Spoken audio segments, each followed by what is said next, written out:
好，来继续来看新北市接到全国头一站3倍券的诈骗案。有一个男子伫咧面车社团看到有人咧卖3倍券，讲用2500块的现金会当买到3000块的3倍券，就联络对方讲要买4份1万块。结果这个钱汇过了后，对方马上就甲封锁了，这下才知影去互骗去啊！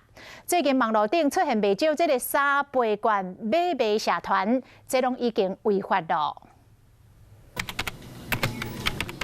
拍开面册，用关键词来找足侪社团提供网友买卖3倍券，亲像这张相片一大沓的3倍券，网友讲会当收买3倍券，一组2800，啊，还有人伫下骹问讲3组敢会当算2900？小心哦，这款的行为已经违法。 全台湾已经出现第一个3倍券的诈骗案。新北市一个21岁的男子，伊伫面册顶悬看到有人一份3倍券卖2500，就是讲捡着俗的，马上就汇1万块买4份。无想到讲过几啊天拢无收到3倍券，才发现家己去互骗去啊！而且卖伊的人更加封锁，所以赶紧报案。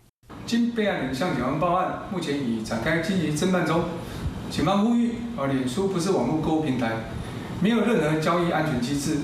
民众网购应选择第三方支付网购平台，较能获得保证。